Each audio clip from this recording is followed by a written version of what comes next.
The air that day tasted like metal and dust. I remember because my throat burned when I swallowed.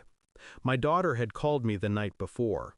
Her voice had that forced brightness I'd learned to hear through, too light, too even. "Come for tea, Papa. It's been too long." So I went. I hadn't seen her in 3 months. Marriage had turned her quiet, obedient.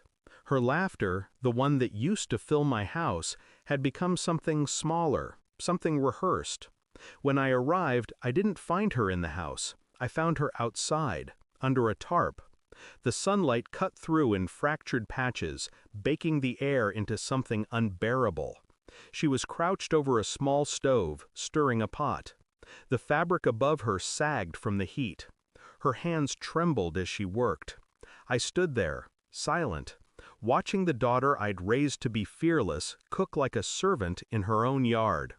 Then he walked out, her husband. He smiled, polite but dismissive, the way a man greets a worker instead of family. "Mom," he said, as if the word were a test. It's her duty to adapt. My daughter didn't look up. She didn't move. She just kept stirring, as if even breathing without permission would make things worse. Something inside me cracked, quietly, like a branch under snow. He talked about tradition, respect, obedience, words people use when they want control, but not accountability. I nodded, said nothing, watched him speak with the ease of a man who thinks he owns the silence around him. When she finally looked at me, her eyes said what her mouth couldn't. "Help me." I ate the food she brought. I smiled when he spoke. I waited, because anger, when used too soon, only burns the wrong person. After lunch, she handed me tea with both hands. Her knuckles were red, scalded. I noticed the bandages hidden beneath her sleeves. He noticed me noticing. He laughed softly. "She's clumsy in the kitchen. Still learning." Still learning.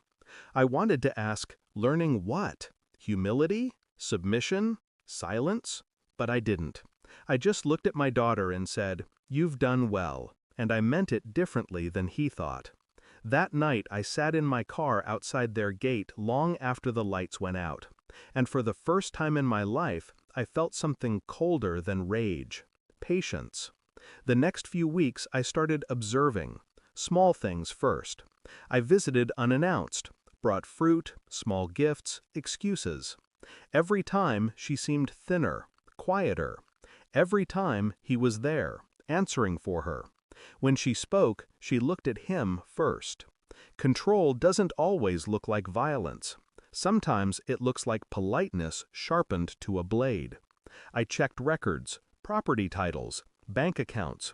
He'd transferred everything into his name within the first 6 months of marriage. He'd isolated her from her friends, even changed her number. I hired someone, discreetly, to follow him. 3 days later, I received photos. He wasn't spending his nights at home. There was another woman, younger, free, laughing. He'd built my daughter a prison and another woman a paradise. I sat in the dark that night and planned. Not out of rage, out of necessity. Because a man like that doesn't understand confrontation. He understands loss. The evidence was clean. Dates, transfers, photos, everything. I went back one afternoon when I knew he'd be home. My daughter greeted me at the gate, startled. "Papa, you can't just come." "I know," I said softly. "That's why I did." He walked out, already irritated. "What is this?" I handed him the folder. He flipped through the pages. His confidence began to crack, his smirk fading as he saw each photograph. His voice dropped. "Where did you get this?" I didn't answer. I just turned to my daughter.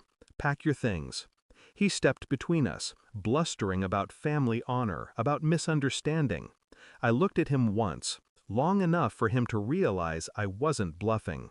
"I'm taking her home," I said, "or I take this to the police. Your choice." Silence. Then, for the first time, he stepped aside. She didn't argue, didn't cry, just packed what she could fit into one bag. As she walked past him, he said, low and venomous, "She'll come back." I smiled. No, she won't. We left without looking back. I didn't need to. Some places don't deserve witnesses. That night, I burned the folder. Not to hide it, just to end it. Some truths don't need to live forever. They just need to be revealed long enough to destroy the right person. It's been 6 months. She lives with me now. She laughs again, hesitantly, like a sound relearning itself. Sometimes she sits in the garden at dusk, hands wrapped around a cup of tea. The same hands that once trembled over a pot beneath a tarp. Thanks for watching. Don't forget to like, share, and comment. Subscribe now to Cheating Stories Insight World for more amazing stories.